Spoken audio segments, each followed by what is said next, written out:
Welcome back to the Hoopers Paradise podcast, where you're going to get real thoughts and opinions from fans who love the game, from your favorite Hoopers, your Hoopers, favorite Hoopers. I got my man, Mr. CP905 in the building, the East End / West End legend. We got a fun one today. I got the hardest working man in show business, the man, Mr. MC Casey, fresh off a flight again. I heard you went to go get your hair cut. No, I went to go visit Ben Simmons, went to go celebrate. Holy shit. Celebrating the fantasy wins. Man. Celebrating the fantasy wins, man. I'm happy for that, man. Hey, before we even kick this off, man, I got to check in with everybody, man. CP, man, how you feeling, brother? I'm good, man. I'm good. Long day at work today, but we drinking lots of water. We staying healthy. Family members healthy. I'm good, man.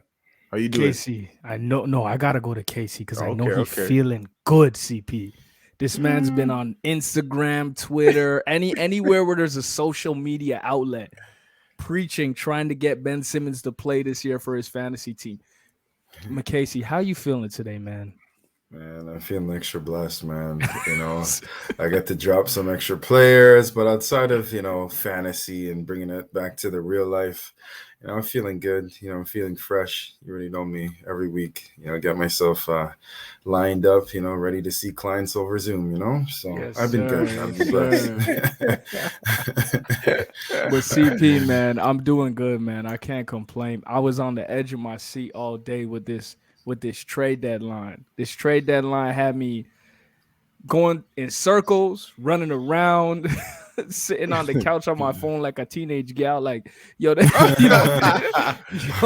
like I was on my phone all day, man. Holy crap, all day. Like, no work got done today. Jamar, this is the first time for a long time I had to plug my phone in because my battery dying throughout the day. Oh, man. Yeah, first time in a long time, bro. It was a good day. It was everything we wanted it to be. The NBA trade deadline was fun.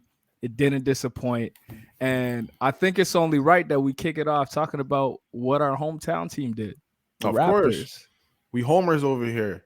Yeah, man. I'm gonna break down this trade, man, because I found this trade very interesting. There was a lot of mixed reviews. I feel like I'm in a lot of basketball groups, talked to a lot of basketball coaches out here, a lot of different people, a lot of mixed reviews. So we sent the contract of some guy named Goran Dragic that we've never seen before to the Spurs for Thaddeus Young, Drew Ebunks, and a 2022 second-round pick. We actually had to give up a first-round pick, too, with Dragic. I think it's because we had to give up that pick because the Spurs were doing us a favor by taking the Goran Dragic contract off our hands. That's a buyout that they're doing for him, right? They 100% already. 100%. Yeah, I think the buyout's already done it, to be honest. Everything pointed towards him going to Dallas, but Dallas just made some other moves that doesn't look like the landing spot for him anymore. So I'm curious where Dragic's going to land, but who cares about that, man? What's really important is us bringing back Thaddeus Young and Drew Ebunks, who was waived shortly after. So we got rid of the second person in the trade who was probably a filler, but what does Thaddeus Young bring to the Toronto Raptors? Like, does he improve us? Is he that needle? What is the reason for this move?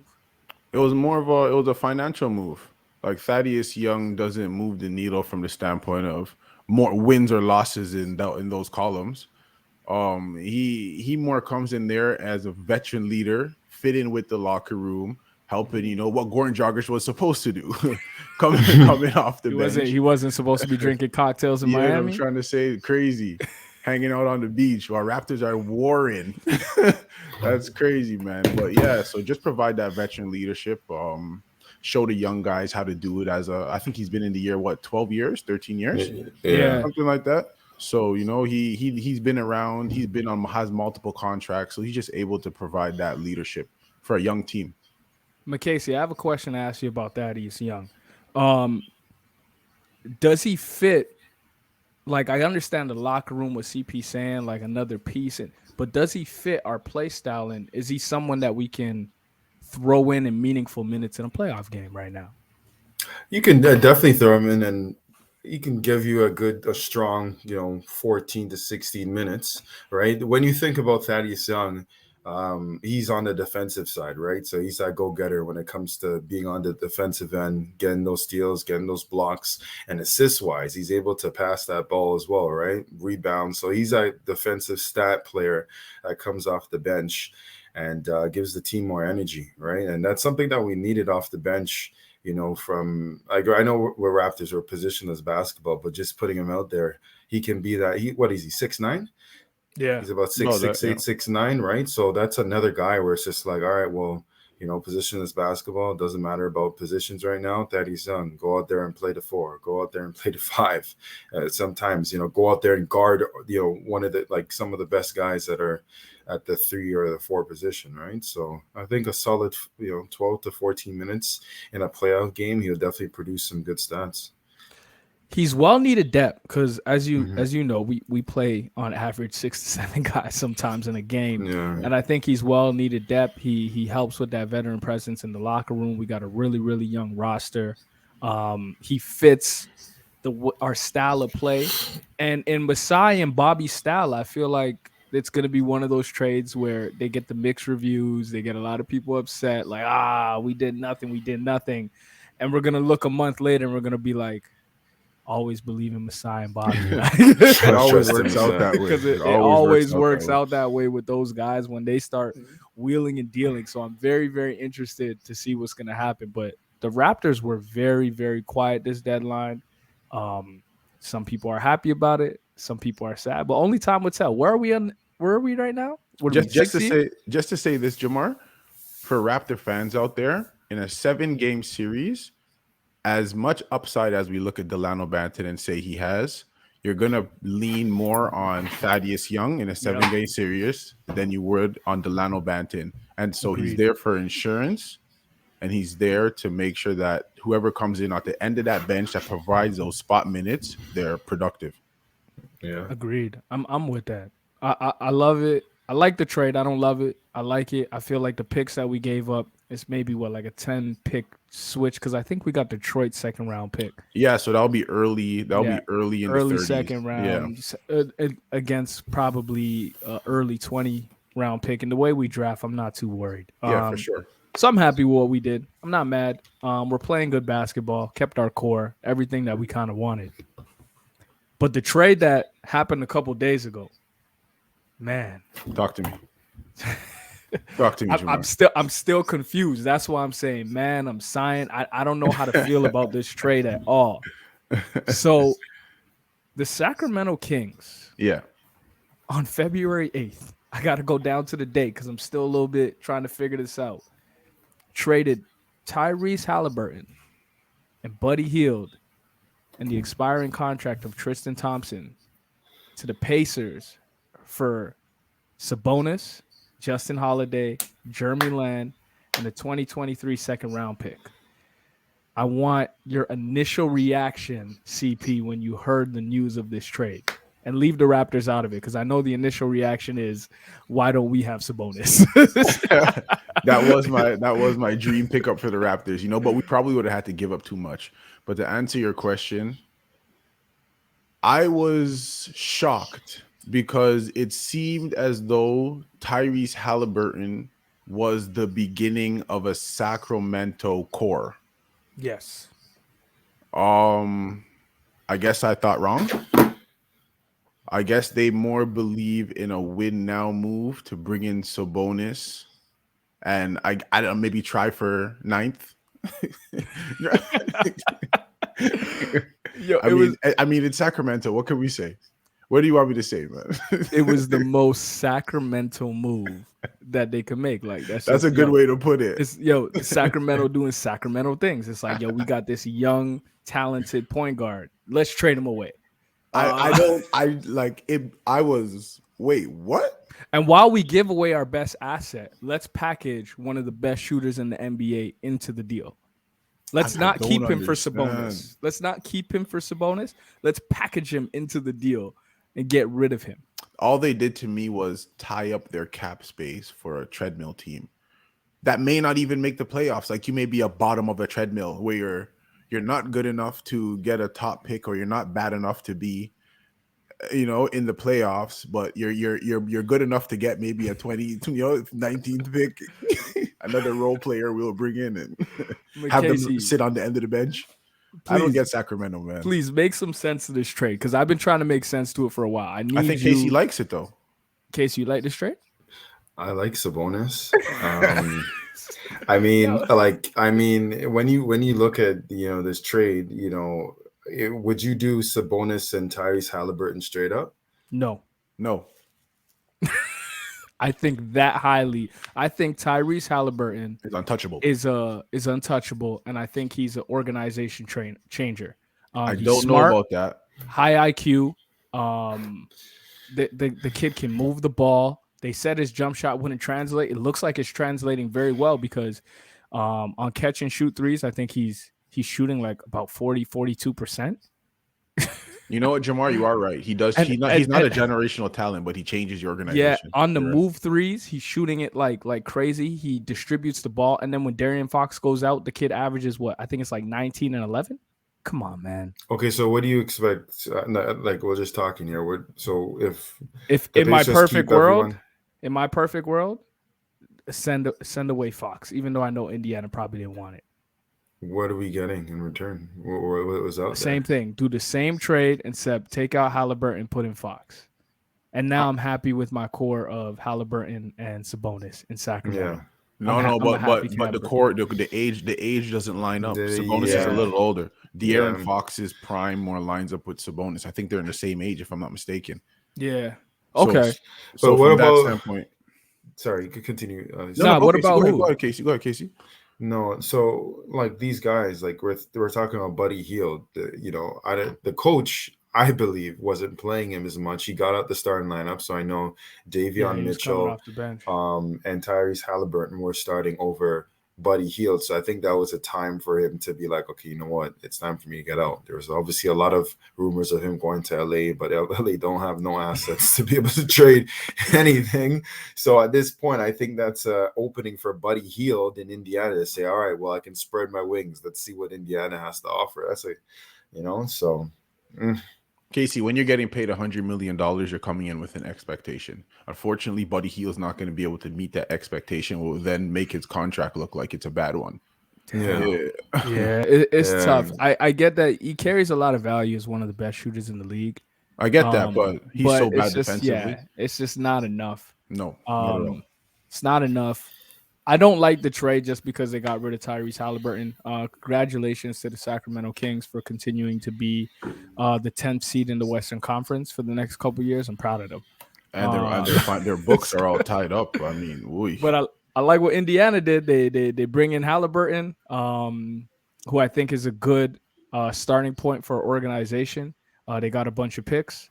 They're gonna suck this year, obviously. Yeah, and they're gonna have some high draft picks and move forward. So I'm kind of excited to see what happens over there in Indiana. Not so excited to see what happens in Sacramento.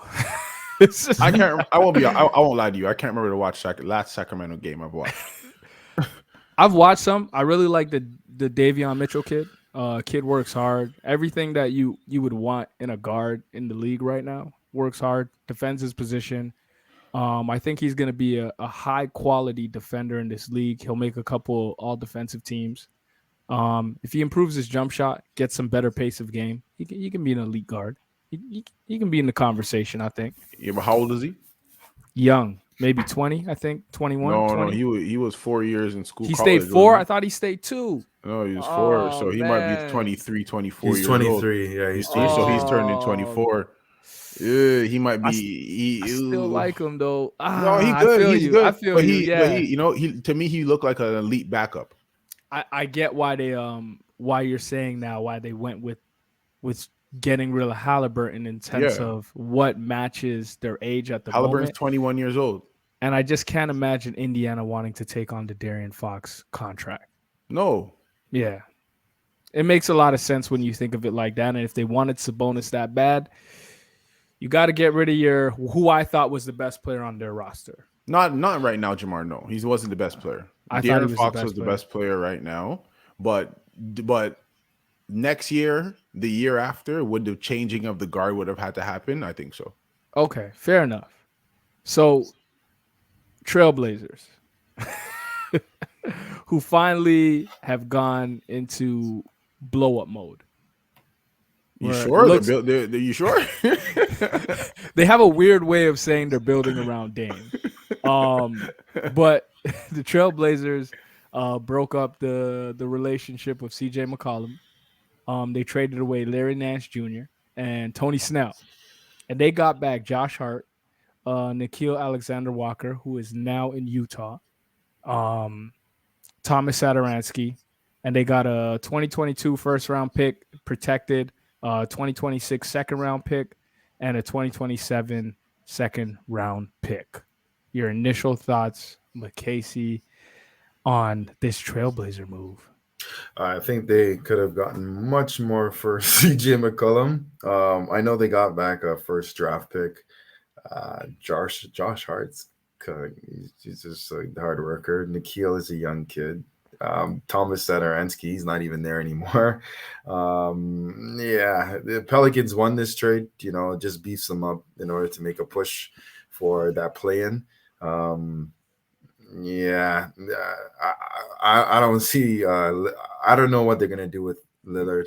I don't know. Lillard. We had this big conversation with Dame Lillard staying and him being. What did we say? Oh man, the Khloe Kardashian. Dame Lillard, man, is Khloe Kardashian, and the man is just loyal to the situation. You got to respect it, but I don't know when he's gonna realize that these Blazers, these Tristan Thompsons, is just not treating him good, man. Let me ask you a question. Yeah, it comes a point in time where, right? Yeah, you could, loyalty, this, that, and the third, right? But do you really believe in your heart that Damian Lillard wants to win more than he wants to get paid? He seems happy. Yeah, it's kind of weird. I get what you're saying, CP, because at this point, it's like, how do you not move on? How do you say? That's what I'm saying. You've already made. You don't need money. It's not about money. You can't tell me it's about money. Nah, you got a whole music career as well. You can't tell me it's not money. He's a good rapper. Yeah, he's a good rapper. You can't. He wins the best rapper award for an athlete for sure. So, at what point in time do people sit back and be like, maybe he just doesn't want to win? Maybe he just doesn't care, and he's happy and comfortable where he is. It's so hard for me to go that direction though, because he's such a competitor on the court, but who isn't? Jamar, right now, if you lace up shoes and me and you go, you're gonna come at me. You're gonna go at me. I'm gonna go at you too. There's some guys who have different levels of compete though, and I always saw Dame as being one of those like high level end competitors. I get what you're saying, where though. He wants to do it on his own. You could, but you're not blind. You can see that this is not the trend in the NBA. Who's won in the last 30 years a championship on their own? Well, I wouldn't say he was on his own, because remember they were in the Western Conference Finals. But like you need if LeBron James is a superstar, you need another third team All NBA player to play with you, or you understand what I'm trying to say? Kawhi and Paul George, something like that, to be able to.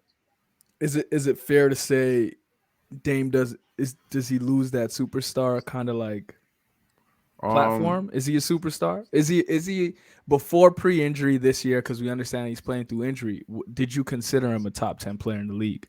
I did, yeah, based on his performances in the moments he was performing them in. So is it fair to say CJ wasn't that guy? He's a good. He wasn't a good number two. A good number two. Okay. CJ's like a guy like, I want you to date my daughter. He's a good guy. He's not the kind of guy. He's not the kind of guy that I want to take into a war with me. And I know that. I gotta be diving on the floor and those type of things. And it's head first, we're crashing in, and you gotta run through a wall for me. And CJ's not that guy. I'm sorry. He's skilled. Don't get me wrong. Like, he's nice. He's actually one of my favorite guys to watch. I'm very high on CJ McCollum. I actually think he is a solid.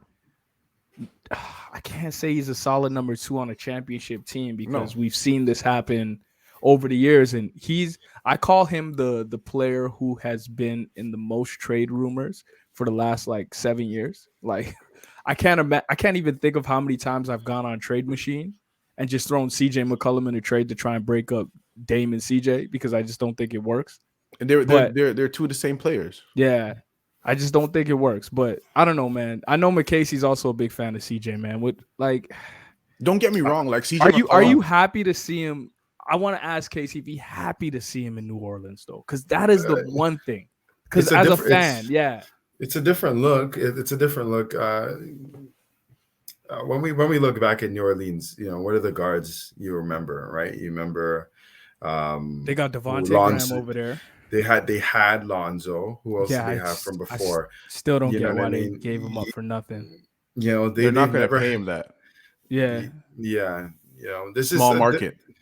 But look at their team though. You have Ingram. You have JV. You now have CJ. It's a nice core. Yeah, it's Zion, a nice little core over there. And then Zion, when he comes back healthy, if he does, it's all this move did was show Zion that look, we're trying to win. Yeah. we're trying to show you here we're doing everything we can to get to the playoffs and put you in a spotlight where you could be mentioned with the best players in the NBA. But I also thought it was a good move because it's a good fit. Yeah, of course. Because this Devontae Graham thing is just not gonna cut it. The failed experiment. You have a legitimate big three now. Yeah, to go out, and they gave out an update. David Griffin came out, gave an update on Zion today. Mm-hmm. I didn't really get it. I didn't see it either. I didn't get it. Like it just didn't make any sense to me. Okay. He kept using some word analytic or something about his injury that he's okay. I don't know. They're happy with what they're seeing. They didn't really give an update on where he's at when he's just a run around, eh? Yeah. So they said they'll update again in a week.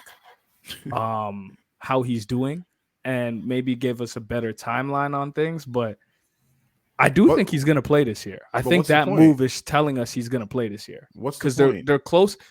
I always say it's a business, right? The point is money. One, two, you gotta like give the New Orleans fans something, and they're in a position because they've been winning games. Mm-hmm. They're in a position. They put themselves in a position right now to be a part of the play-in. And that's what makes this. I forgot about that's that. What makes this season so interesting. And when they added this whole play-in thing, is that now instead of having like 10, maybe 8 teams in the 9 teams to 10 teams in the West, 10 teams in the East, so that's 20 teams in the NBA.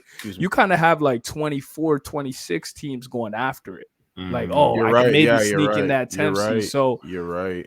I actually think there's a chance Zion plays this year, and I think that move solidifies that they may have something brewing. And to put no pressure on the organization, no updates is better. Let's just have them pop up. Hey, Zion's going to be playing next week. 100%. And everybody just take it from there. 100%. Yeah. So 100%. I like that trade for them. I think it allows CJ to play a lot more point, which I think he could be good at. I've seen him do it for Portland when Dame has gone down. And it's opened up room for Anthony Simmons to flourish. And Blazers, yeah. Yeah, it's opened up some room for that kid to flourish. I think that kid's very, very talented. I think they found something in him that they didn't know they had. For sure. Yeah. For sure. But where do you see when do you see Damian Lillard? Does he get traded? That makes Damian Lillard expendable. I don't understand what's wrong with that guy. Like, you leave Chloe alone? I don't understand, bro. I feel like he'll end up in with the Lakers. I don't know what. Casey, hear me out. Casey, hear me out. Casey, I understand if Giannis is like, nah, I'm gonna do it by myself. Because I look at Giannis and he's physically imposing.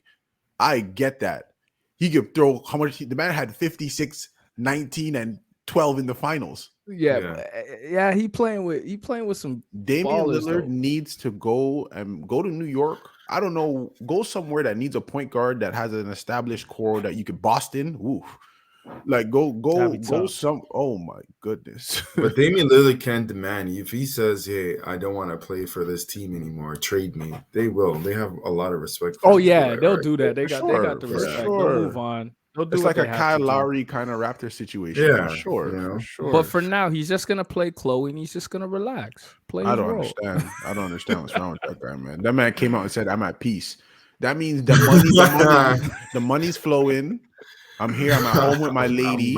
Yeah, I get to do what I want. I use the private jet when I want. You know what I'm trying to Yes, say? sir. Why do I need to? Why am I gonna then have to go to a new place and have to prove myself all over again? No, run me my money, and we good. I like it though. I like the trade. It was a good trade. For sure. It was a good trade. For what we think is a Portland blow up and what we think Pelicans moving forward. I like that. I think that makes them a legitimate team next year. Anytime your objective is to move money and you got contracts off your books, it's a win in your, you know what I'm trying to say, in your world. Yeah. Pelicans are a cool league pass team now. I'll watch those guys because it's gonna be fun watching CJ Ingram, Zion. Yeah, they're gonna give up 150 points a game. But it's gonna be fun. That's why I said they're nice. You know, you're right. Yeah, they'll go up and Yeah. down. Throw some You know what I lobs. Yeah, mean? you'll go up and down. I'm gonna go with my league pass team of the year. Actually, they're not my league pass team of the year, but they're high up on my list. The Cavs made a move a couple days ago where they brought in Karis LeVert, and they got a 2022 second round pick from Miami. Basically, the Pacers got Ricky Rubio, a 2022 first round pick, 2022 second round pick, 2022 second round pick.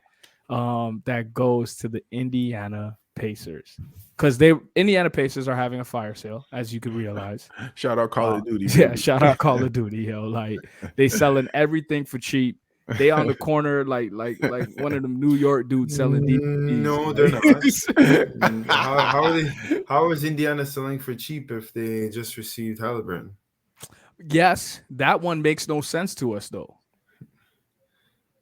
Casey, do you understand why Sacramento did that? No, I don't understand. I don't understand why. But we're focused on the Pacers here. I just I think Sacramento just trying to get by. Casey, let me ask you a question. Struggle franchise. They're just trying to get by, man. Drinking government water over. Yeah, I think one of the announcers actually. I was watching the game and they're like, "Oh man, this franchise has been struggling for the last 15 years." Bro, Sacramento has sucked since I was a youth. That's tough on your fan base. After Vlade Divac and Mike Bibby, I can't remember a bright spot. Chris Webber and them what guys. What about that shooter? What about what's that? Peja Stojakovic. Yeah, that's part of that same. Yeah, that was part of that same. That's part of that same group. But Yeah. after those guys, I think they have the longest record of not getting into the playoffs right now, right? Yeah, they were. No, Minnesota might. No, Minnesota got in with Jimmy a couple years ago. Oh, you're right. Yeah, that's crazy. Yeah, you're right. So, but I love this trade for the Cavs. Yo, Casey, do you think that this? I'm not gonna say contender for a championship because I still think they're too young. Just say it. But do you say it, think please, that this just puts say them it. in contention to come out the East?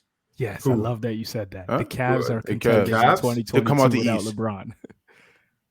Man, Not contenders for the championship. Yo, just say it. Jamar, Let's chill just out, say it. man. Let's just say it for the culture. No, the Cavs are contenders. I'm not saying that. They're top 4 team in the East. They're a contender. Just say it, man. It sounds cool. No, that means they're top 8 in the NBA. Yeah, they are.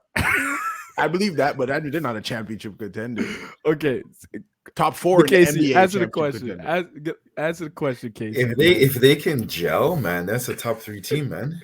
They can, I think that if Cleveland can put everything together, like it still takes time. This is like new training camp for them. We saying top three in the playoffs too? No, you're in the playoffs for young East and West, or but he just said they're a top 3 team, so I'm asking the question. in the East. Yeah. If you look Jamar, at that, come on, man, they're still the Cavs, huh? I'm just going based off of what McCasey said. He said actually not top 3. They're top 4. Now top he's 5. corrected himself. Top 3, top 5. But if you look, if everything works well, you insert LeVert, right? Like you have. Well, Kevin Love over there, that's a veteran presence, and he's doing well. He's playing very well. He changed his body, too. And shout out to him playing his role, too, like coming off the bench, being cool. Because, to be honest, he better than Larry Markkinen. He could be starting. But for him to accept that role and come off the bench, But You know what? I respect him because he's changed his career around a little bit. For a while, he yeah, had that kind of like stubborn attitude, like I'm too good to be here. Like Yep. you guys got me playing with these young cats, coming out saying some of these guys don't even know how to play basketball. And I think he accepted his role. He transformed his body, got back in the gym, shooting the ball well, doing all the things that we know Kevin Love can do, and he's doing it off the bench, like a sneaky little pick for sixth man of the year. Like he'll be in 100%. contention. He'll be in contention, but like I think it's Tyler Hero's award to lose, but. yeah. Sorry, Christoph, you're right. Cleveland is too young.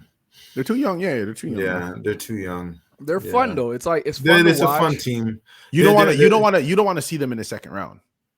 But like you know what I'm trying to say. They're that type of team. You don't want to see them With the because you know size, it's gonna be a tough series.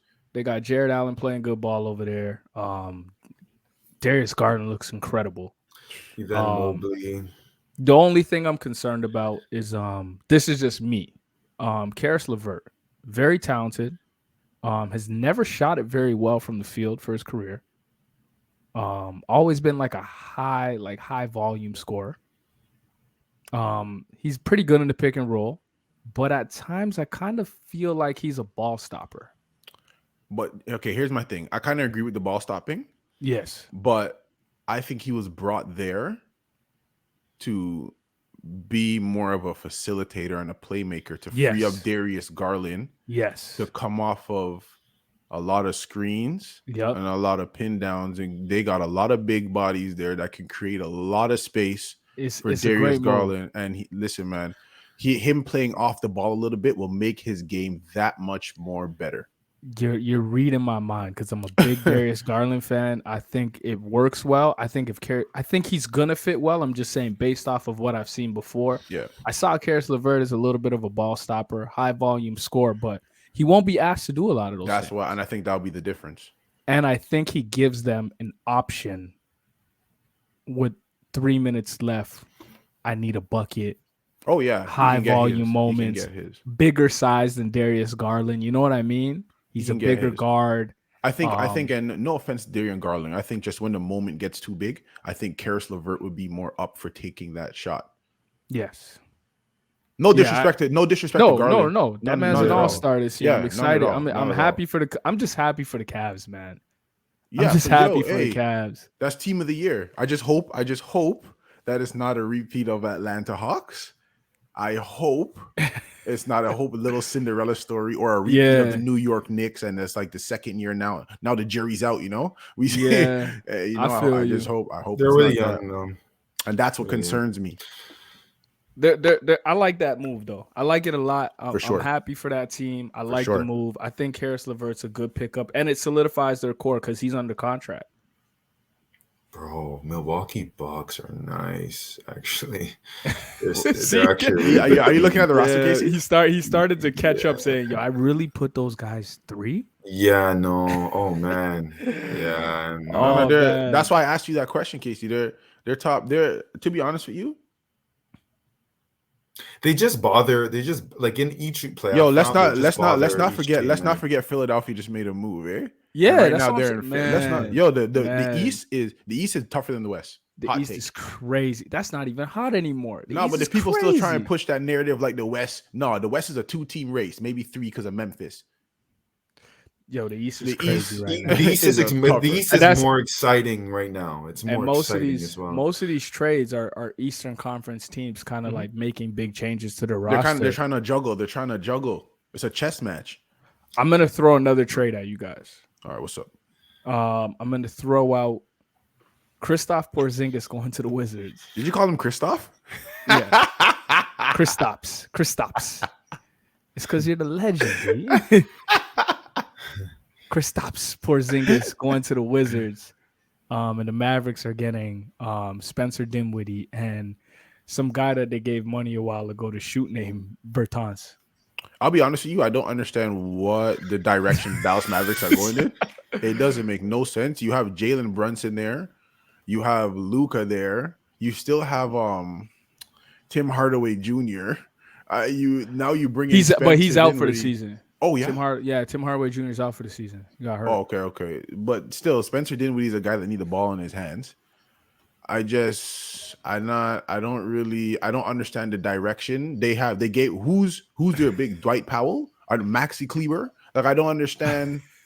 I'm just upset that if I knew they were selling Kristaps Porzingis this cheap, if I knew they were selling Porzingis this cheap, Yeah. I'm shocked. Like, what was the market for him? Like, where were the other NBA teams involved?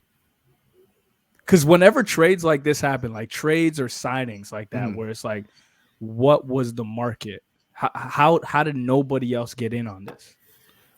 I think the jury's out on Porzingis. I think from what that playoff series and his years in Dallas, where that pressure was on for him to perform as a co-star every single night, that he proved that he's not that. Was Porzingis maybe the fourth best player on a championship team? And Jared Bargnani. Y'all yo, crazy, Casey, yo, if I could high five you through this off the camera, yo, my dog, off the camera, I asked Jamar, like, is Porzingis a modern day Bargnani? Yeah, like, I feel like because when I think about their games, Bargnani would put the ball on the floor, right? He could get it off. He could get it off the glass. Down. Yeah, he can. He always used to pick up those charges. You remember that shit, Casey? Yeah. Yo, can you believe that the Raptors tried to sell him to us as a fan base? Like, he was a number one. Yeah, listen, man, it's the same thing. What's the difference, Jamar? Talk to me. What's the difference? No, these guys are capable of rebounding, though, but it's just like they just want to shoot behind the 3-point line. You guys tell me? That's all he want to do. Can you guys tell me? Come on, man. If we're gonna compare Andrea, I was actually an Andrea Bargnani like defender. Like, I appreciated him, right? If we're gonna compare Bargnani to Porzingis, and we're gonna go back then to make it fair, like Bargnani playing in his time, Porzingis playing in his time. So when the league was a little bit less skilled back then, right? And Bargnani, I do think, was a player who was a little bit ahead of his time. Like, he played in the wrong era. If he played in, like, right now in his prime, he'd probably be a little bit. Not Porzingis. Yeah, what? And I'm going to tell you why. He'll be Porzingis. Because you name me one person in the world Andrea Bargnani can stay in front of and stop from scoring. If you put any 7-footer at the rim and they jump up or contest a guard, they may block it 5 times. They might get laid 6 times or dunk on. Porzingis, who can Porzingis stay in front of on the perimeter? Porzingis legit is, when he is motivated, he's actually a really good defender. Now here's the thing where we come back to when he's motivated. My brother, I don't have to come to tell you that you need to be motivated to play a basketball game. You realize he played for the Knicks before. What that got to do with anything? Could you with the old management? That's like borderline playing in Sacramento. That sounds like excuses to me. We were just having a talk off camera. That sounds like excuses to me. No. The reason why that doesn't sound like an excuse to me is, like, we're talking about a Knicks organization that was going absolutely nowhere and kept trading away all their assets. Like, do we remember what? That don't mean that you don't have a work ethic. Do we remember what the Knicks were a couple years ago before this run? And they're right back to where they were right now. Yeah. What I'm trying to say is, Porzingis is a way better defender, way more of an athlete, and a better shooter, in my opinion, than Andrea Bargnani was. Better athlete? I'm a little bit. I can give you that. Better defender and shooter. I'm sorry. I'm not. I don't. You're not. Porzingis not putting fear of nothing in nobody's heart. Defender. No way. That's not the word I would use to describe Porzingis. Is a bit lazy, man. He's a bit. We will. I want you guys to go back and look at some old Porzingis tapes, and we'll agree to disagree right now. Come on, Jamar, man. That's from 5 years ago. I'm talking about right now. We'll agree to this. All right. I want you to go look at some Porzingis tapes from this year on the defensive end. And we will agree to disagree. We could all pull up highlights. Right now, we are comparing Andrea Bargnani's defense. When have you ever even heard that name?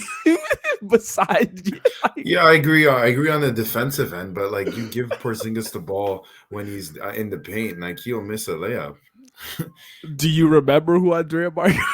I understand that, yes, but Andrea Bargnani was in the past. So I'm talking about right now for the current team. Like, that's why the Dallas Mavericks. Well, I know he played the same role as Andrea Bargnani was playing for the Raptors: pick and pop, attack a closeout. But what position is Porzingis? He's not no center. I will say that we will He's agree not to a position. disagree. We will agree to disagree, but I will All right, say fine. that I do think the Wizards won this trade by a mile. Yeah, for sure. Yeah. I agree Spencer with that. Dinwiddie and Davis Bertans, Whoever gets the best player in the trade will more than likely win the trade. Yeah, like they won the trade. I still don't get what Dallas is doing. Maybe this is setting up because Spencer Dinwiddie's under contract. I don't know, just in case they don't want to play Jalen Brunson this summer. So This they're not allows them. paying. This may allow them to set up a sign and trade where they can bring someone in for Jalen Brunson and that they think commands that kind of money because maybe they don't think Jalen Brunson deserves the probably 20 mil a year that he's gonna probably command this summer. Is my assumption. Spencer his Dinwiddie, contract will look similar to Fred's before Fred was an all-star. Yeah.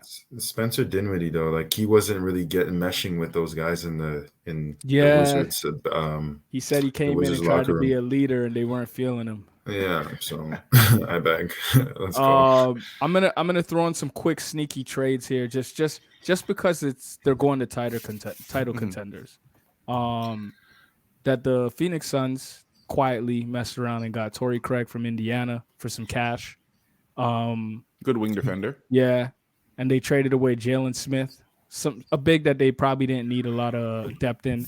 To be honest, I think the play of Bismack Biyombo really made that kid expandable. Yeah, and the crazy part is, I believe that kid was he a lottery pick a couple years ago? Yeah, like last year, if I'm not mistaken. Yeah, yeah, man. Like so, that's interesting that he became very expendable. Bismack, 21 years old. Yeah, but Bismack came in there. Look at the Bismack's number over like that 10-game stretch. The man's averaging like 18 and 12. Chris Paul made him a completely different player. And the way that he was defending the rim as well. You know how Bismack was. Look at this. You know how that is already, right? But that's Chris Paul getting man's contracts again. Hey, I tell you, him and Kyle Lowry, I tell you, those 2 point guards, man, they get big men paid. They be getting big man paid, man, because it's not the first time a point guard we like got Bismack paid. For sure. They also messed around and got Aaron Holiday from Washington. Nice little depth. I like those moves for Phoenix.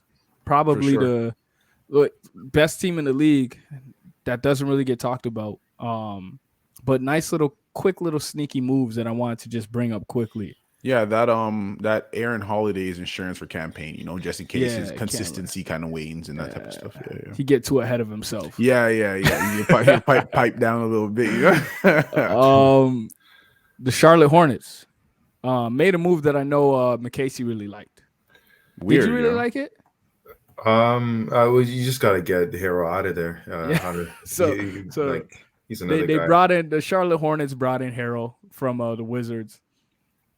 And they gave up Vernon Carey Jr., Ish Smith, and a 2nd-round pick.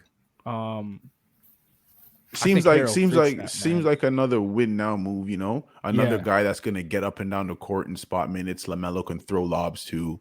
He can have a couple putbacks, scream in the crowd, push a couple men them over. Muck it up a little bit, just like we were talking about off camera. Like he's like a little bit more skilled JYD. Just come and bring that noise, bring that energy. Yeah. What do you think, Casey? Because I like this move for them. I think it's gonna be fun. I think they're gonna go hard. But doesn't move the needle though. In the East right now, it doesn't move the needle because of what the East has. But I liked what was being reported before they did the Harrell deal. It was being reported that they were going to give up PJ Washington and some other assets. Nobody that was part of their core to get back in Jakob Poeltl. Hey, let me tell you something. I think that would have been the move I really, really liked. For the fans that don't know, Jakob Poeltl is the best defensive big in the NBA. Go look at the numbers. Go look it up. He's been playing well this That's year, all man. I'll say. He's the best defensive. When you see the Raptors attach themselves to a player, there's a reason. Yeah. Not the other way around. Not an agent attach himself to a Raptors or a player that wants to come to the Raptors. When the Raptors attach themselves in, that guy's good, man. Yeah, not much to talk about that one. Just a nice little move. Yeah. We'll squeeze through some nice little moves that we'll skip through here. The Boston Celtics trading Josh Richardson to yeah, and bringing over Derek White. Man, sneaky move. Really good move. They get that point guard depth that they've been looking for. Hopefully get some control over the Celtics offense at times. Brings them some more depth. Another guard who could score it. He's a very good defender. I really like Derek White in Boston. What do you guys think, man? I think it's a good move for them. Just gives them some more depth for their playoff push. I'm sure they're right on the Raptors' tail from a winning streak standpoint. I think Raptors have won 8, they have won 6 or 7. Yeah. So they've been creating a little bit of separation in the loss column as well, right? They're moving up right behind the Raptors. So I think they see what the Raptors see, and they want to bring in that same kind of veteran help that can fit their locker room and fit the tune that their young guys go to, and try and go take it as far as they can in the playoffs. I'm digging that move. For Derek White, sure. He's a 3-point. He shoots. Yeah. He shoots, man. He can shoot it, stretch the floor. You're right, Casey. He can shoot. And I think that's what they were missing. I think Josh Richardson was not providing them with that floor spacing. Nah, it's like that's why I think that's like a well done trade to not really give up anybody in your core. There was a lot of rumblings about Marcus Smart being relocated, but man, to keep Marcus Smart and get he's their glue. Derek White, that's a nice pickup. For sure. Serge Ibaka ends up in Milwaukee. Brook Lopez replacement. Yeah, nice little Brook Lopez safety, just in case he can't come back. Pick and pop, hit a couple threes, defend the rim a little bit. McCasey's favorite move of the day. Marvin Bagley ends up in Detroit in that same move. It's like a 4-team trade, where I would say the person who ends up in Sacramento that is notable to bring up is DiVincenzo. He's good, eh? He's really good, eh? He's good. He's gonna go and start at the 2 right away. Yeah, DiVincenzo ends up in Sacramento. Marvin Bagley though, in Detroit. Is that fun? Just gonna get him out of Sacramento, and he finally gets to start his career, man. Yeah, that's a good way to look at it, Casey. That is a good way to look at it. That's a good way to look at it. He gets a fresh start. We've been talking about how Sacramento's kind of like that struggle organization that you have to go through. Mm-hmm. But when you take a young kid out of that atmosphere, I'm not comparing him to Andrew Wiggins and the all-star that he's become this year, but you take a talent or a lottery pick, a potential talent out of a bad organization, and you put him around some veterans, which actually Detroit doesn't really have. But if you give them just room to grow, you never know. But they have someone there that I think really helps the situation in their head coach. Dwayne Casey is proven to get young guys to play hard. As much as Detroit has struggled over the last couple of years, you never hear about them playing hard or not playing the right way. Yeah. Just to piggyback of what you're saying, Jamar, Dwayne Casey now has a semblance or silhouette of a core that he can work around in Cade, Sadiq Bey, and Bagley, where you have a inside presence, outside presence, and a wing stopper. Yep. Right. So and just to piggyback off what you said, Dwayne Casey has proven that he could develop guys and put guys into positions to succeed. I think he's a player's coach, and I think they have a good. Detroit has. Don't get me wrong; they'll still be in the lottery this year and be in the lottery next year. But when they get those assets out, those 3 guys, one of them will probably have to go for help now. But you'll see at that point in time, you have something, building blocks. You have somewhere to start. Better than where you were a week ago. And you know what? Detroit has a really special talent in Cade Cunningham. Ooh. So I'm very, very excited to kind of see that all happen and come into place. I'm very excited for that team and that organization, that they have some light at the end of the tunnel. There's some light at the end of the tunnel there. For sure. And it looks like they finally got one of their picks right. Because the last big lottery pick they had was Killian Hayes. Killian Hayes, yeah. Dwayne Casey put that kid on the bench. Yeah, so it's like they got this one right in Cade Cunningham. Excited for that organization. Just to add one more trade, the Houston Rockets are trading Daniel Tice to the Celtics for. He's going back for Dennis Schroeder. I don't understand. You're killing me, man. That's been all downhill since that whole Lakers situation. It didn't work out. I never thought it was gonna work out with the Celtics. He looks at Jaylen Brown and Jason Tatum and thinks he's just as good as them. I'm that guy. Like, why can't I take it? I'm just as good as you. Man, good luck to Schroeder. Hopefully they don't put him on the bench like Wall. Where'd he go again? Houston? Yeah. He's not gonna play. He's not gonna play. Houston is going young. So it's just gonna be. They're gonna sit him down. Is he gonna be a potential buyout guy that we see back on the market? Yes. Yeah, his contract's not that big, man. And then there within is now the beginning of his 1-year deals.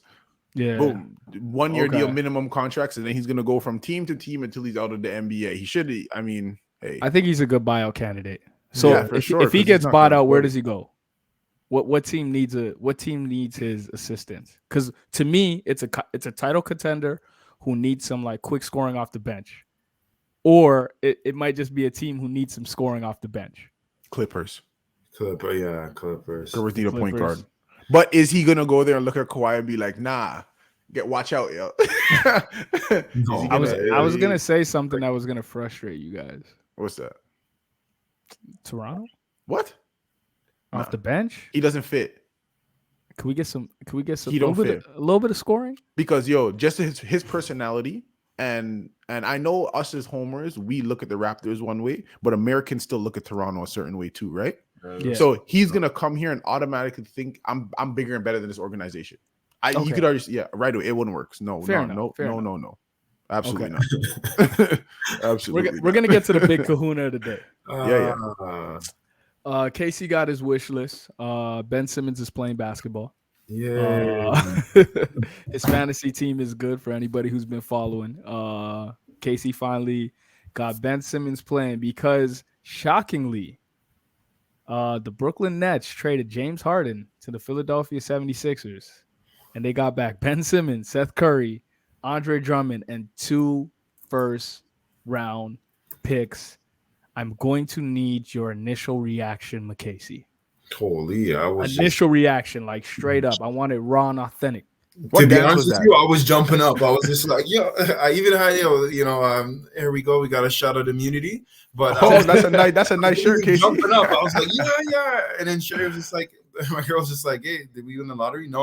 Like, just I was really excited. I didn't think it was gonna happen, to be honest with you. I was just like, Jamar's talking to us about contracts, and I was not gonna work out, and I was just like, it did work out. So now, they gave up. Philadelphia gave up a lot. Gave up a lot, and.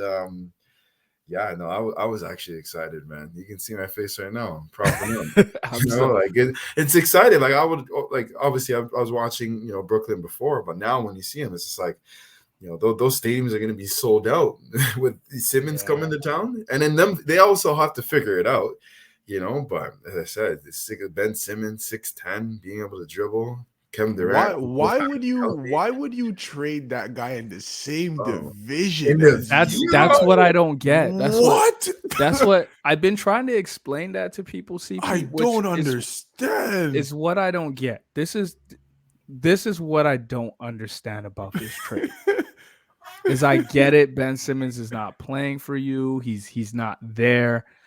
But James Harden has come into this season out of shape.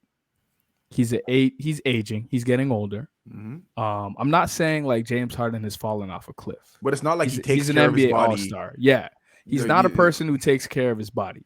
Philly just took on a guy that they have to give the supermax to. James Harden will now go down as the highest paid NBA player ever. Is he still eligible for that because of the trade? Yes, he is still eligible for that because they have his bird rights and everything. Okay, makes sense. The way I see it is, are they willing to be paying James Harden $50 million a year until he's like 36, 37 years old? Quickly, what can you explain what bird rights is? Explain to everybody what the bird rights are. So bird rights essentially is when you have a player on a team, regardless of cap space, you can sign that player. There you go. Because they've been under contract with you. So with them having the bird rights to James Harden, I'm assuming he's going to opt into their because wait, that was part of the trade. He opts into his player option next for season. next year. Yeah. So that is about 48 million dollars. And then he's going to qualify for the Supermax, where they're going to be paying him like $50 million well into his late 30s. So he can go from it can be as quick as superstar James Harden to one of the worst contracts in the NBA. Look at Russell Westbrook. And you just gave up 25-year-old Ben Simmons. And this is what I keep saying to people. I think he's going to haunt them. I think he's gonna come in if Brooklyn and Philly see each other in the playoffs. Ooh. They now have the defensive player of the year to guard who's guarding James Harden. Who's guarding that? I don't Philadelphia. It looks like Philadelphia felt pressured. It looked like Rich Paul was in the man ear, like, yo, you trade him yet? You trade him yet? Like on like it had to be something that, because there's no, why would you unless that James Harden made it clear. Yeah, he made it clear, it sounds like, that he wanted to move on. Then no problem. But then Philadelphia gave up way too much. I want to, if I like this trade if they keep Seth Curry. Yeah, Andre Drummond, it makes it more even. But yeah, Seth Curry puts him over the top, man. Like Seth Curry, like, because it's like you traded Harden, you got rid of your best shooting. You take Tyrese Maxey off the ball. He's not a great spot up shooter. You keep Danny Green, but he's kind of fallen off a cliff the last little bit. He hasn't but I will say that they have guys who've stepped up in Philly. Yeah. One of those guys have been Andre Drummond off the bench, but now he's in Brooklyn. Exactly what Brooklyn needs, a big body. Yeah, just a big body. He'll come in handy in some series. It seems like Philadelphia just filled a bunch of Brooklyn needs to make them a much better team going into the playoffs. That's what it looked like for me. That's why I don't like the trade. Like, if it personally to me, if I'm a GM, Ben Simmons is not even staying in the East. No, I'm shipping him to somewhere Portland. Like, I'm shipping him somewhere random, and I don't De'Aaron Fox. I don't like Fox for Embiid to win right now. I don't think that puts him over the top. But Sacramento though with Tyrese Halliburton, I think they do that. Yeah, I think they do. They could have got me with. I don't think Sacramento gives it up. Tyrese Halliburton, Buddy Hield, and some. Nah, that's a tough for Ben sell. Simmons. Yeah, for a guy who hasn't played. So yeah, no. What? It's Ben Simmons, bro. I'm doing that. I know, but there's still the uncertainty of he hasn't played. And just, you guys got to remember, I mean, I know it's like, what's the last sight we have of Ben Simmons? Is him giving up a layup on Trae Young because he didn't want to go to the free throw line. He did not give a layup. He actually passed the ball. Casey, the man was underneath the rim. He could have passed it. He looked terrified to shoot. Casey, I know he should have dunked it, Casey, but come on. So then, come on, man. The one thing that goes untalked about in that series, though, is the defensive job that he did on Trae Young. Yeah, but that's going to get overlooked. Yeah, it's always unfortunately because you lost the series. If you didn't shoot, the man took 4 shots in 7 games in 7 fourth quarters. Yes, that's what the heck. That's really good. That's crazy. So if you win that series, I could overlook that because you held Trae Young to like 29% shooting, whatever the hell it was, over the 5 games when he finally switched on to him. No problem. But the fact that you lose and that's how you giving up layups, then on top of that, the camera catches everything. They're catching Joel Embiid reaction. Yeah. They're catching.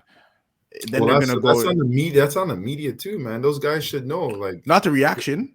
The reaction, but coming on the media, him and Doc Rivers saying, "Hey, they should know better, though. They should know better." You know? I don't want to hear. I don't want to hear no first world problems because that's how the NBA works. If you don't have your brother back, it's a wrap from there. So you can't. So Joel Embiid knows very well. He's been in the NBA for a long time. Doc Rivers has been a leader and a head coach in the NBA for a long time. That you cannot go and get fooled by the press like that. Yeah. Into duped into answering some bullshit question that they're asking you. I'm sorry. Okay, so I'm gonna ask the both of you. Okay. CP, you go first. Give me, you got to sell me. I'm the fan base right now. I'm the Philadelphia 76ers fan base. Okay. Sell me on why this was great for them. Because offensively right now we have 2 top 5 players in the NBA.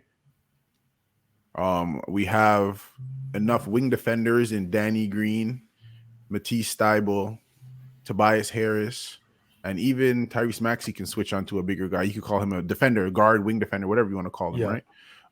To be able to supplement what James Harden lacks on defense. Yes. I think that we have enough shooting and floor spacing to still allow Joel Embiid to be Joel Embiid in the mid-range, mid-post area.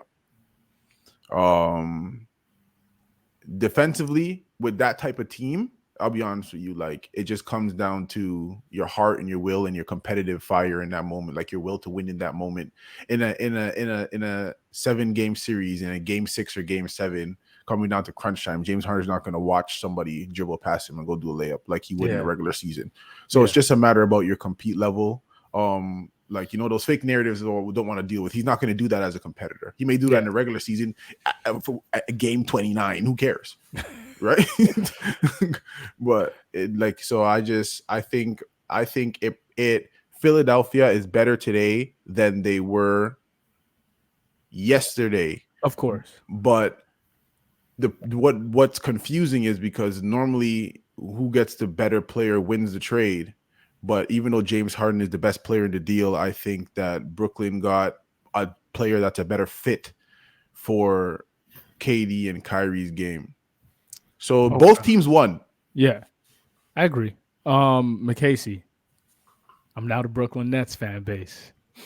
Oh, that's easy. You gave me the hard one. You got to sell me. No, I don't think that's. I don't think like Philly. Like in reality, the way I see it is they traded Seth Curry, Andre Drummond, and 2 first-round picks for James Harden. He better come in there and perform. Because Ben Simmons wasn't even playing. So in my eyes, it's like take Ben Simmons out of the concept because to Philly fans, he wasn't even there this season. No, you can't do that. No. Understand why I'm saying it. All their success has been done without him on the floor. So but the success that they're having now is significant drop off from when he is there. So I get what you're saying, but that's why I'm saying the way I see this trade. If I'm a Philly fan, is we traded Seth Curry and Andre Drummond and 2 first-round picks for James Harden because we haven't seen Ben Simmons in months. No, Jamar, you can't look at it like that. That's like saying like that's the same thing to me. Like when we were fooled by the Raptors when they were 17-5 when Kawhi wasn't there. No, I'm not saying like they're better without Ben Simmons. You're not understanding what I'm saying. I'm not saying they're better. No way. No team is going to be better losing Ben Simmons. What I'm saying is, if you're a Philly fan, you're only thinking up. Because if someone said to you, we are going to trade Seth Curry, Andre Drummond, 2 first-round picks for James Harden, you're going to say yes. What? Anybody's going to say yes, right? And why I say that is because they haven't seen Ben Simmons. He's not even there. When they give this so player it still up, hurts. That's still gonna hurt. I don't think it hurts them because he's broke that relationship with that fan base. Okay, from that standpoint, then. So that's why I'm seeing it as if I'm a Philly fan, that's just how I'm looking at this trade. Like, oh, Ben Simmons, the ghost, he wasn't here in the first place. Okay. It was like he becomes like in their eyes. Yeah, he was a throw-in in the I trade. think that's a casual fan though, Jamar. Yeah. I think someone who really follows basketball knows the impact that. Because someone doesn't shoot, that doesn't mean they don't impact the game. And I think Ben Simmons impacts the game greatly. Like he changes your organization. But that's the beauty of it. 90% of fan bases are casual fans. That's the problem, right? So that's why I'm like addressing it in that situation in that sense. But yeah, Philly definitely gets way better than they were yesterday. For sure, 100%. They get way better. McCasey. On the Brooklyn Nets fan base now, man, you got to sell me on why we traded James Harden for a guy that we haven't seen in months Well, forget Ben Simmons right now. Seth Curry, Kyrie Irving's not playing, home games, and you have a next point guard coming in playing Valid that point. one. Valid point. And when you look at Ben Simmons, now you go, okay, well, Steve Nash, he's played on multiple teams now, and you look at his coaching style, and it's like, okay, well, hi, Ben Simmons. Thank you for coming to the Brooklyn Nets. All right, we're going to look at you like a Draymond and, play basketball that way. And then it's just like, all right, if you're in the corner and anyone's attacking, be ready to shoot. That confidence goes up. There's no motivation to play. As CCP says, no NBA player should need motivation to play a sport that they're being paid for. However, now you have the confidence in not only your coach, all the veterans, Blake Griffin, LaMarcus Aldridge, Kyrie Irving, Kevin Durant, Patty Mills. You have shooters that can shoot, and Joe Harris when he comes back from his ankle injury. You got a big and Drummond, and also you have Seth Curry. Like, those are some amazing players to wrap around Simmons. The only scary thing is it's like, Simmons always been like, I want to play in California. You know what I mean? So now it's just like, okay, well, we got to make this kid happy as he's here. But of course he's going to be happy. He's with some NBA finalists, man. Some guys that have won some NBA championships. And I said I wouldn't do this trade if Seth Curry wasn't in it. I thought he was the big piece for Brooklyn to add. They need shooting. Andre Drummond was a nice little piece, especially for size that they could throw out in specific matchups. I actually thought they were going to turn around with those two first-round picks and try and flip it into something else right away. But one is 2027, one's 2022. Yeah, I thought they were going to flip those right away and try and go after like another player and maybe like look at contracts like Claxton or the fact that Joe Harris hasn't played all year. And I don't know when he's coming back. Do you send his contract? That's how I was thinking. Do I send Joe Harris's contract now that I got Seth Curry shooting and Patty Mills? Does this make Kyrie expendable? So I'm crazy, right? Me too. So I'm crazy. So when this trade happened, I was talking to a friend of mine, and I said, am I nuts for thinking that Ben Simmons, KD, and the core that they've now built can come out the East? Because is now Kyrie worth the non-vaccination headache? Yes. He's always worth it because they're always going to be better from a skill standpoint. Yeah, from a personality standpoint, Kyrie has shown that his mind is elsewhere sometimes. I'm a big Kyrie fan, but if I was the Nets, it's tough to move him right now because of what's going on too, though. But he's a free agent at the end of the year. So it's not about he's a free agent. So it's either he agrees up or so do you now make that because Kyrie's not going to come here and take a 1-year deal. He's 28 or 29, however old he is. He wants a 5-year deal. Are you now you have because Ben Simmons on a max deal, Kevin Durant's on a max deal. Yeah, you solidified that core. Yeah. Joe Harris is in that core. Patty Mills, right? You've now added Seth Curry's on a 4-year deal he just signed. That's beautiful. Right? So you have so now you have all that money committed already for guys who are multi-year deals. That's not to mention that you also have to pay your big man in. Hold on. So that's another question after you answer Kyrie. Because the acquisition of Andre Drummond makes they're not paying. They're not. No, Nick Claxton's he's not staying, expendable. right? Yeah, he's not expendable. Okay, so Drummond probably leaves at the end of the year. Do you think Kyrie's expendable? Yeah. Yeah, me too. No, he's expendable. I don't think he's expendable if KD says so. Yeah, they gotta take. Okay. Yeah. Because in reality, KD kind of determines what's going on, what happens with that organization right now. I'm pretty sure he probably did the sign off with Harden, the Harden trade, because I know he was trying to keep him.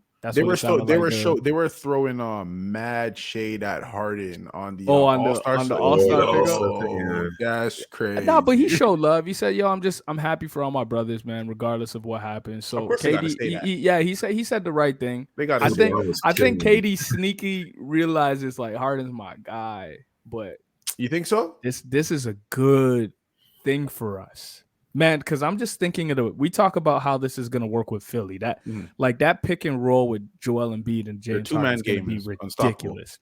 I do want to correct somebody because I heard somebody say this on TV today and it got me upset. I don't know. I'm going to pick you guys' brain. Are they the best duo in basketball? I don't think they are. Duo as a best duo in basketball? Yeah. Are they the best duo in basketball right now? Because James Harden and Joel Embiid, those two together. That's a tough one, eh? That is a tough one. That is a real tough one. So I'm gonna tell you No, why. I don't think they're better than Kevin Durant and Kyrie when they're playing together. They're not better than Kevin Durant and Kyrie. Now, don't get me wrong. Will they win a matchup? Because who the hell's guarding Joel Embiid? No, but that's what I'm saying. Like the best duo. So here's who I'm gonna sneaky still somehow put as the best duo in basketball. I just think that their roster just doesn't fit. So people are forgetting that LeBron James and Anthony Davis play together. They're not the best dude. Anthony Davis is not the guy that you guys think he is. I would more. He never was. He never was. He was putting up big numbers on a bad team in New Orleans. The bubble was cap. Let's get this real. The bubble was cap. And now when basketball is really back, you're seeing what's up. Basketball's basketball. It doesn't matter. 2 rims. Bubble, no, Casey, I understand. Casey, come on, it's not that the bubble. I think the bubble. I was like you, Casey, but the bubble plays a role. These are. Oh yeah. The bubble played a role. The bubble played a role. Environments keep big. I do think Anthony Davis is still a top 10 player in the world. I think he's a top 10 talent. I think he started off the season way too heavy. You said 2 different things there. Top 10 player and top 10 talent are 2 I think he's both. I think he's both. That's why I said both. He's top 10 talent, sure, but he's not. I think he's a top 10 player. His impact on winning is not big enough. Sorry. I think it's. Is he better than Chris Paul? That's a tough one for me. Is he better than Chris Paul? That's a tough one for me. I don't know. Curry and Klay Thompson. He's better than Klay. He's better than Klay. He's not better than Steph. He's not better than Giannis. He's not better than Joel Embiid. Is he better than Jokic? No, but you just named like parts of like the top heavy of the top 5, just leaving out KD and LeBron. Yeah. Yeah. Because you can't go with Kawhi this year. He ain't playing. No, but that's how you. Kawhi's a top. He just hurt. Being hurt don't lose your place. Yeah, you do lose your place. You do not, Jamar. If you're hurt, I don't know what is he you not look coming like. back? I don't know what. I don't. That's know a big injury, though, man. I don't know what you look like when you come back. That's just fair to say. So wait till he comes back and lose it. Then don't just take it away. KD didn't play. Injury doesn't take away. KD didn't play for 2 years. Nobody was talking about him being the best. He was still regarded as the second best player in the NBA. No, he was not. There was a lot of Giannis, LeBron talk. Don't do that. Stop that. There was a lot of Giannis and LeBron.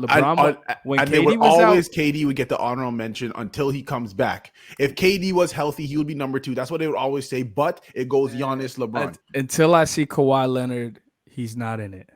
I gotta see him. I gotta see what he looks like when he comes back. If Anthony, so he's top 10 based on what have you done for me lately because of injury. Anthony Davis is not that. That's literally how the NBA works, though. It is what have you done for me. No, it's not. Go by your eye test, Jamar. You're a basketball player. That means that if Fred VanVleet has a good year, that year that doesn't make it that he's a top 10 player in the top 10 point guard in the NBA. He's just having a good year. Who's the best point guard in the NBA right now? Stephen Curry. So who's your top 3 point guards in the NBA right now? Steph. Does Ja get in? Ja passes the eye test for sure. See, but that's what I'm saying. But like, eye test for sure. So you're going Steph. I'm talking about eye test right now. Like, yeah. Kyle Lowry has a big impact. Does that mean he's better than Steph? No. Do you know what I'm trying to say? So his impact's not even close to Steph too either. Though. But you know what I'm trying to say? The impact is different than skill, right? So yeah.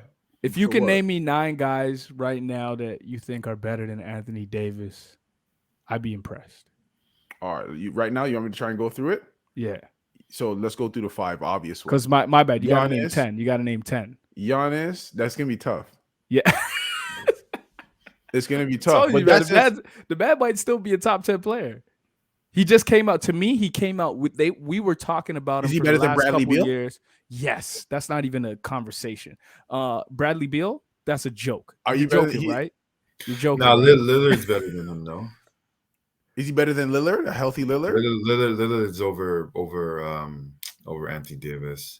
Giannis is over him. I don't know. I Joel don't even. I don't Embiid, even know. I don't even. Kevin Is he better? Than, Durant, is he better than Karl Anthony Kyrie, Towns? Yes, that's stupid. Irrelevant. Irrelevant. Kyrie, The way James that guy, remember, we're talking Harden. about a guy who may be a top 10 defender and top 10 offensive player in the world. When you consider those two things. When he wants to be healthy, Yeah, but when he's healthy, yeah. That when he wants Devin to be thing Booker? is when he's not better than Devin Booker. Stop He's that. better than Devin Booker, man. Devin Booker, Chris Paul. We're talking about a guy who's a two-way, like he affects the game. Everybody we've said is two-way guys. Devin Booker's not a two-way guy. Don't do that. He Karl takes Anthony he Towns takes is on the challenge. Karl Anthony Towns is No, not a Karl two-way Anthony Towns guy. is not. I'll give you that. Booker's a two-way player. Karl Anthony Bradley Towns Beal is not a two-way guy. in winning situations, he is. Donovan Mitchell. He's better than. He's better than. Yo, he's better than guys. You're naming off names, and you're starting to realize that I'm right. It's okay. There's It's actually- okay. there's actually 10 guys. It's okay. There's actually Guys, 10 it's guys. okay to just say Jamar. Okay, you Yeah, were okay, right. no, He's a okay, top 10 he's a player. top 10. No, He's because top Jokic is above. I know, Casey, but there's not 10 players right now that you could name. Like I'm just looking at it right now. There's not 10 players that you could name. Don't That get are me better. wrong. There are some that you can argue. He I think goes for like there's not 10 between players. 11 to 13. The argument Nah, that I the don't argument think that so. everybody was I'm having looking at it right before now. I when don't they think won so. the championship was this was the argument. He's a top 5 player. That was the argument that we were No. arguing for a while. He's a So, top 10. I know, so that's what I'm saying. I don't think he's better than bumped Jason out- Tatum. But oh my god. Nah, okay, so let's list it down right here. Damian Lillard, you have LeBron, you have Paul George, you have Jamar Cheesy. Paul George is not better than Anthony Davis. Jokic, Luka. But when you say better, what are you talking about? Are you Well, talking about impact see, on the when game we or talked skill as a about player? impact and talent, and when you think about a 6'11" guy who dribbles, shoots, passes, and does all the and Do you and put can be a Pascal? three-level does he- scorer. What about does Pascal? he Do you do- put Pascal over Anthony Davis? That's fucking great. I'm about to end this I podcast.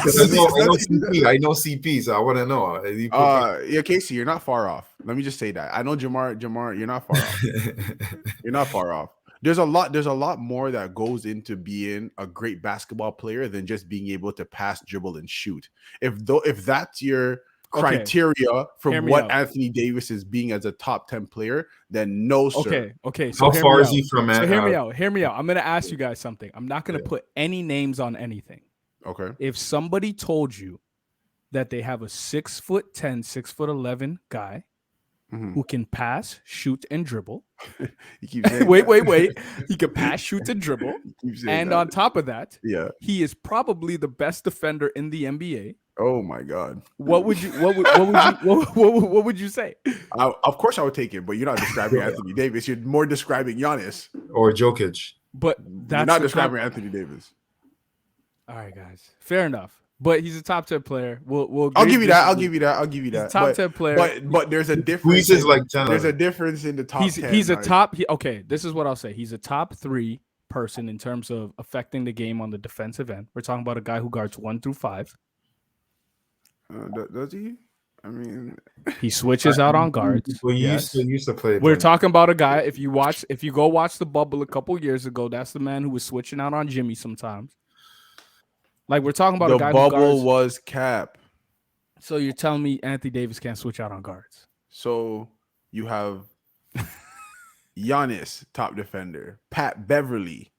All right. So not even gonna do that. I'm not even gonna. I know what you guys are trying to do to me now. I'm not even gonna do You it. have. I'm not even gonna do it. You want to throw in Rudy Gobert? Like I don't understand. I'm not Casey even favorite player. gonna do it. I'm not even gonna do it. But Kawhi to- Leonard. to sum up that trade, Yeah. we all agree that it works for both parties. It makes sense. To get back on track with this trade here, I think it makes sense for both parties. I can't wait to see Ben Simmons in the open floor, and it's spaced out because there's no shooter. There's no clogged up in the lane because of Joel Embiid. He's a beast down there. You got to let him sit down there and go to work so he has the space to do it. I'm picturing KD and Ben Simmons pick and rolls. I'm picturing Kyrie and Ben Simmons pick and rolls with Ben Simmons rolling to the rim and you have no clue what to do. And he's a secondary decision maker. When I think of that team, I think about how Philly wanted to put him in the dunker spot, but they really couldn't because of Joel Embiid. Now you can throw that guy in the dunker spot there by himself, open up the floor and put KD in the middle of the floor. And man, I think of so many ways they can play basketball. I think adding Andre Drummond lets them play big.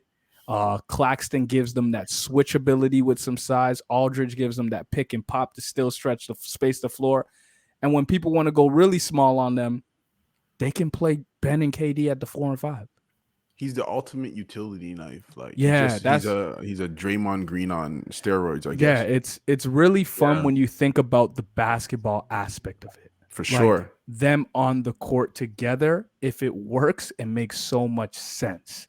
Philly on the court together, if it works, it makes so much sense. That's why I'm so excited. Both teams won in their own respect. I just like it more for Brooklyn, and I think Ben Simmons is going to be haunting the 76ers for the next couple of years. That was a huge mistake what Philadelphia made, trading Ben Simmons in the same. You play that guy 4 times a year. Every time he's circling that date on his calendar. Every time. Yeah. Where do you think his head's going to be at first game back in Philly, Casey? Kill. Ooh. You think he's going to be able to survive it, eh? Philly's a crazy fan base. That's a crazy, They tough over there, man. It's gonna be loud in there, but for him, it's just like, yeah, you guys turned against him. Turn your back against me. All right. Casey, the man had a meltdown because the man them said something about him in the media. You think? Hey, man. Hey, guys. It's tough to talk about this stuff with me on the pod. Y'all know I'm big on mental health, big on mental wellness. I'm happy the kid is getting help. For sure. I'm hoping that like he figures this out. I'm just happy that he's another. I hope he's not using it for a cover up. That's my hope too. I hope that he actually needs help and he's actually seeking help.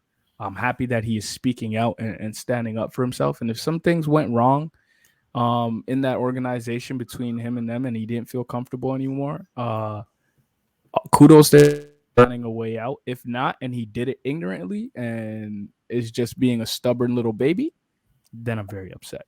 I'm just saying, Jamar, as basketball, all three of us here play basketball at various different levels. I'm sure each and every one of us here have been. No. I'm far from.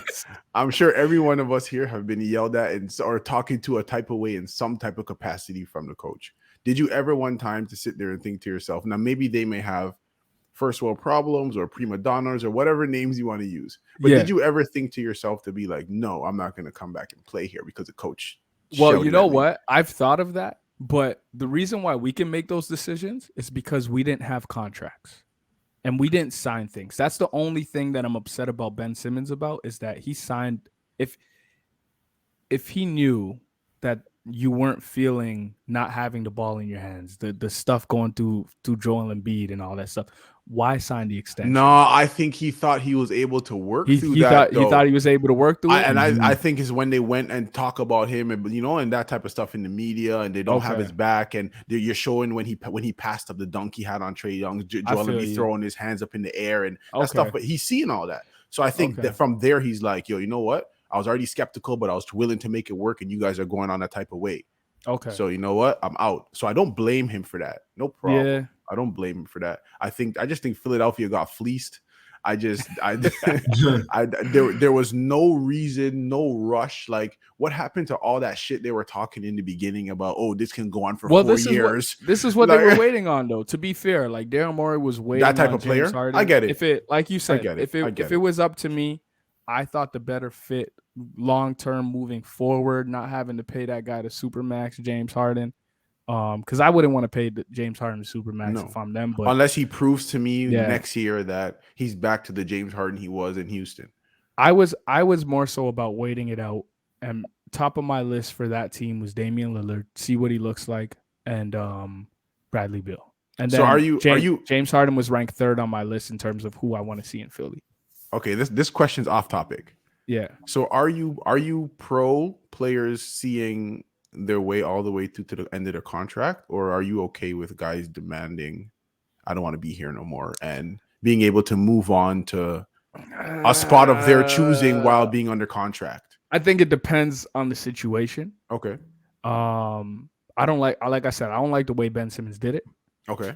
Um, but when I think of who's a good example, What do you think of James Harden? This is now two times in 2 years where he didn't ask for a trade this year, but he come on. showed up out of shape in Houston, and he was a little bit unprofessional. But it's tough to go at James Harden with all he gave to that organization, and he was playing game in, game out. I think of someone like John Wall, who's been very professional about the situation, sitting back. I know it's so tough for a hooper to sit back and watch. Sure. Especially that's like what you do. Like that's my job, like taking away something that you love. So I know that must be tough for him. But I think it all depends on the situation. If it works, it works. But if someone needs to move on from an organization, and you can work with each other and do it in a professional manner, make the move. Fair enough. This was fun. For sure. But you know what? Before we leave, winners, you guys, winner of the trade deadline, CP, loser of the trade deadline. Oh, you know who I'm going with? I'm going to winner for sure, the Raptors. Just because. Shout out the Raptors, baby. And my loser of the deadline is the Lakers. Yeah. Lakers are the loser. You don't do nothing. So you just brought all that negative and what was the point? Like you just did nothing. And then they want to talk about, we're going to check the buyout market. For who? For what? Yeah, you never know what happens in the buyout market. Maybe you're not Schroeder. You're not getting no difference, nigga. Schroeder ain't moving the needle. McCasey, your biggest winner, your biggest loser. I would say biggest loser is, boy, I'd have to go with Sacramento. I have to go with Sacramento, man. Losing Tyrese Halliburton hurt you. Yeah, it just hurt. Yeah, losing that. I know they got Sabonis and like a couple other guys like Justin Holiday and Jeremy Lamb, but yeah, biggest winner, I think by far, Brooklyn Nets, man. They got 2 draft picks in that. That's crazy, right? They got some draft picks and some players, man. They got some like hoopers. They got Simmons. You put Simmons around, some good veteran guys that led their teams in their prime, man. What? Yeah. I feel that. I'm gonna go with my winner of the trade deadline. Is shockingly going to be the Boston Celtics. Yeah. They're on a little bit of run. I like bringing in Derek White. It's a sneaky little good move. I think it brings some stability to their roster. And he's exactly what they need. Mm-hmm. He's not going to step on Jason Tatum or Jaylen Brown's toes, but he'll get them the ball in the right spots. He can stretch the floor and shoot it, space the floor. And he comes from a Spurs system that allows the ball to move. So I'm excited. Yeah. Losers. I'm gonna just group the 2 organizations in one. The New York Knicks and the Los Angeles Lakers, who did absolutely nothing and still are gonna suck. Yeah, I forgot about the Knicks. They did not address anything, the Knicks, so they put themselves in a situation where they'll probably not make the playoffs this year. But we got the bright spot in RJ. Shout out the Canadian. And the Lakers, man. I know it's tough for them to address some of the issues that they have, but I think that was their moment to make that big risk trade. But I think they're just betting on LeBron and AD figuring it out. Yeah, which is good luck. Good luck to that. I mean, just to be honest, they'll be tough to beat in a 7-game series. Yeah, because it's still LeBron James. Yeah, so I think that's why they're just right now. They just got to get into play in, and then there's a sneaky concept that Westbrook gets better in the second half of the season because it's been his track record is that's what he's been doing, right? So, but I mean, they've broken that man. Media. They've broken that man. So I don't know. That's kind of when you want to talk about mental health, like they've broken that guy. So like, I hope he stays strong, man. Like they're just looking for scapegoats over there for the season not going right. Magic Johnson too, man. He's on Twitter just going in. Like for what? Yeah. For what? What are you getting out of that? Why are you doing that? You know it's gonna bring attention to it. Why? What are you getting? And you're not gaining from it no type of way. It is what it is. Yeah. At the end of the day, this was fun, man. Hooper's Paradise. We ran through a bunch of trades tonight. Hopefully y'all enjoyed it. Don't forget to like and subscribe. Follow up the Twitter, the Instagram at Hooper's Paradise. With the backwards 3, we still haven't figured out how to spell, man. This is crazy, bro. All these college educations and university educations for no reason, man. Our parents would be so disappointed. I could just hear my mom in the back of my head like, go read a book. Like that's facts. But nah, man, this was fun, man. Checking out with you guys. Have a great week. Yeah. Make sure y'all check in with each other. The viewers, make sure you check in. We finna check out. We love y'all. Again, like and subscribe. And this is coming from your Hoopers' favorite Hoopers, man. We out, baby. Hey, see, tell them about the 50-point game you had last week. Wait, all right, man. Goodbye.